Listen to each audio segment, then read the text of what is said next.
Before the flames, before the silence, before the last whisper of a dying scroll, there was a dream. It stood by the sea, where scholars once believed the edge of the world began. A city forged in the image of its namesake, Alexander the Great. And within it, a library that dared to know everything. The sun rose each day over its marble halls, warming a place where time itself was studied, measured, and some say, understood. Then, one day, it was gone. Alexandria was no ordinary city. It was a crossroads, where Greek logic met Egyptian mysticism, where Indian medicine traded hands with Babylonian astronomy. And its crown jewel was the library, commissioned by Ptolemy I and nurtured by his heirs. The goal? Nothing less than to collect every written thought in the known world. Ships docking in Alexandria's harbor were searched. Any texts they carried, scrolls, manuscripts, knowledge of any kind, were seized, copied, and stored. The originals never left. This wasn't theft. This was preservation. Or at least, that's what the scholars believed. Inside those walls, a quiet revolution unfolded. Euclid crafted the foundations of geometry. Eratosthenes measured the earth with shocking accuracy, using just shadows and a stick. Herophilos dared to dissect the human body to chart the nervous system, centuries before such things were common practice. Hipparchus began to map the stars, laying the groundwork for astronomers yet to be born. These minds didn't work in isolation. They shared, debated, and disagreed, loudly. But above all, they believed in something greater. That knowledge could build a better world. The library wasn't just a collection. It was a living, breathing mind. And for a brief moment in history, the future felt within reach. But knowledge, like fire, can both illuminate and destroy. Rumors whispered of scrolls holding truths too powerful or too dangerous to share. A cure for eternal sickness. Machines driven by steam, centuries too soon. Maps of the stars more accurate than any sailor could explain. Fragments later uncovered speak of impossible things. A plant that bleeds blue and stops death. Sky engines, powered by pressure and boiling water. No one knows if these were real. But the idea lingers.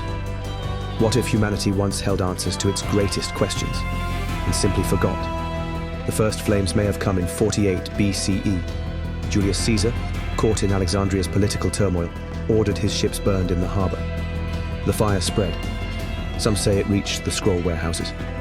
Whether the library itself burned that day remains a mystery. Some historians claim only parts were lost. Others believe the most precious texts had already been hidden. But something was lost. And the destruction didn't stop there. In 391 CE, under the orders of Emperor Theodosius I, pagan temples were banned. One of them, the Serapeum, where many scrolls had been moved, was stormed, statues shattered, flames rose again. Then came the death of Hypatia, in 415 CE, philosopher, mathematician, last guardian of Alexandrian knowledge. She was dragged into the streets by a mob and torn apart, accused of sorcery, of challenging power, of knowing too much. With her, the last light of the library dimmed to embers. The final blow may have come in 642 CE under Arab rule. A legend, told centuries later, claims the Caliph Omar was asked what to do with the library's scrolls. His response? If they agree with the Quran, they are redundant. If they disagree, they are dangerous. And so, they were burned. But historians doubt this version. It may be just another story, because by then, the library wasn't burning. It had already vanished. We may never know what was truly lost. Cures, equations, visions of a future that never arrived. Some say even the way we think. The very shape of human imagination was altered by what was taken. Maybe the greatest loss wasn't a scroll, it was momentum. A civilization that once dared to ask, what if? Silenced. Was it an accident or intentional? Some say the library wasn't destroyed by ignorance, but by fear, that its destruction was surgical. Not one great fire, but 1,000 small ones, fanned by politics, by religion, by war, and by apathy. Today, fragments remain. In museums, in tombs, buried in forgotten archives. The Antikythera mechanism, lost scrolls retranslated into Arabic, whispers of ancient genius resurfacing in bits and pieces. But the mind that once connected it all? That's gone.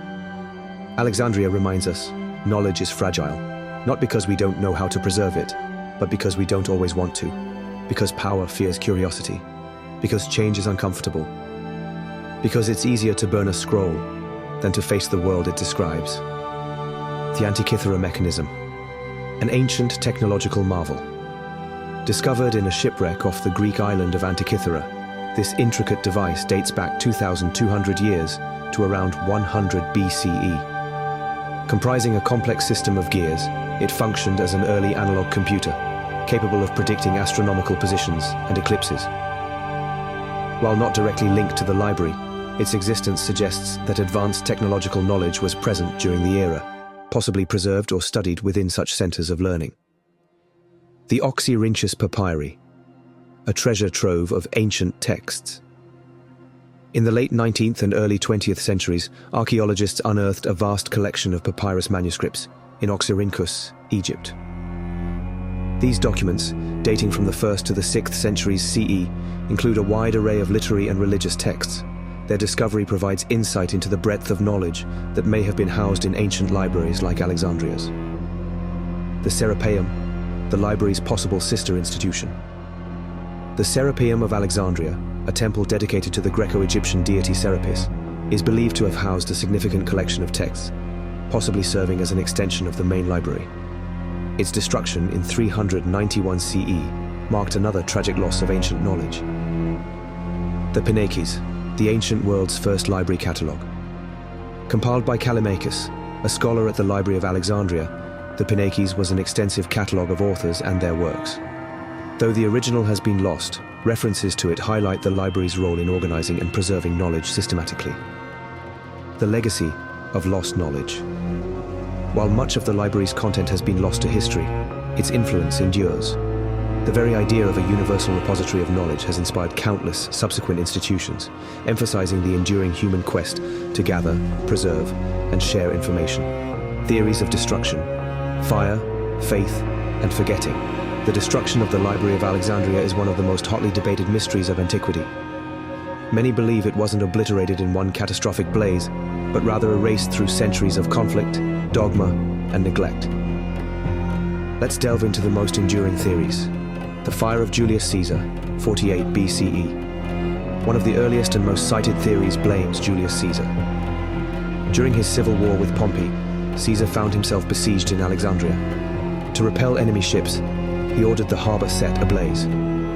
Ancient historian Plutarch claimed the fire spread to nearby buildings, potentially consuming parts of the library. Later historians like Dio Cassius noted the loss of scrolls housed in portside warehouses, but it remains unclear whether the main library was affected. Caesar's own writings make no mention of the blaze touching the library, suggesting this may have been a partial or symbolic loss. The rise of Christianity and the fall of the Serapeum, 391 CE. Centuries later, another wave of destruction swept through Alexandria. Under Emperor Theodosius I, Christianity was declared the official religion of the Roman Empire. Pagan temples were outlawed, including the Serapeum, a temple thought to have stored parts of the library's collection. Bishop Theophilus led the charge, and the temple was violently destroyed. This marked the end of Alexandria's status as a hub of ancient learning. The death of Hypatia, 1415 CE. Hypatia, a revered philosopher and mathematician, became a symbol of Alexandria's remaining intellectual tradition. Her brutal murder by a Christian mob signaled the collapse of scholarly life in the city.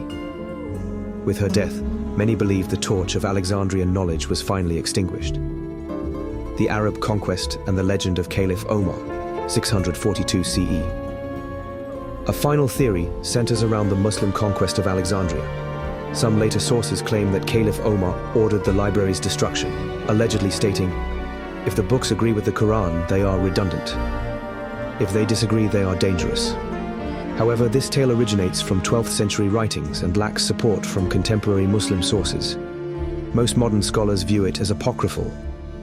The slow fade, 1,000 cuts. Rather than a single moment of devastation, the library's disappearance may have occurred gradually. Shifting empires, religious purges, and simple neglect all contributed to its demise. The greatest loss may not have been a blaze, but a failure to value what the library represented: the preservation and exchange of knowledge, myths, and misconceptions. Despite its mythical aura, the Library of Alexandria was not all-encompassing. It likely focused on Greek and Mediterranean texts, not global knowledge. It wasn't a single structure, but part of a broader complex, including the Mausion and possibly the Serapeum. Its loss wasn't one event, but a slow unraveling. The real tragedy isn't that it was destroyed, but that it was allowed to die. While the physical library is gone, theories persist that its scrolls held unimaginable secrets, technologies, cures, and philosophies far ahead of their time. A lost cure for cancer? British pharmacologist Dr. George Grant once theorized that ancient Egyptian medical texts, possibly housed in Alexandria, described plant-based cures for diseases like cancer. French historian Pierre Dazour later echoed this claim, referencing a mysterious, blue-blooded plant in a fragmented papyrus. Though dismissed by mainstream science, whispers of lost medical knowledge continue to stir speculation.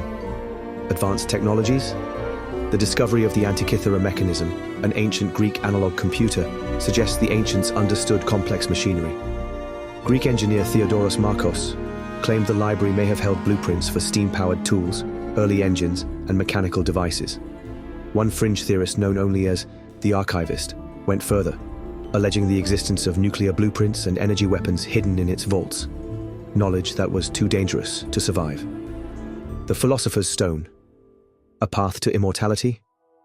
Alchemists throughout history have linked Alexandria with the elusive Philosopher's Stone.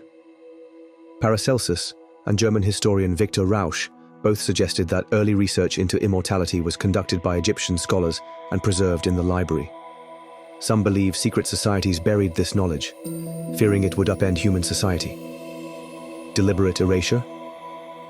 Philosopher Arthur Combs in the 1800s was one of the first to propose that Alexandria's fall was intentional.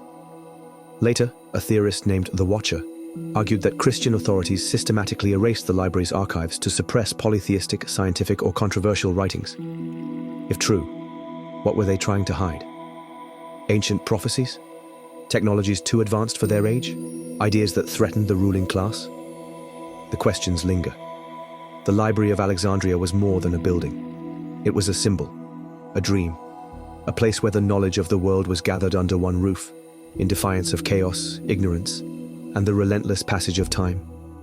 Its destruction, whether by fire, faith, fear, or forgetfulness, remains a mystery that echoes through the ages. We may never know exactly what was lost, but the very act of wondering keeps its spirit alive. So now we turn to you. What do you think happened to the library? What secrets might have been buried in its scrolls? Do you believe the truth was hidden on purpose? Let us know your theories in the comments. If this video sparked your imagination, be sure to like, subscribe, and share it with fellow seekers of truth. And remember, stay curious, stay defiant, and never stop asking, what if?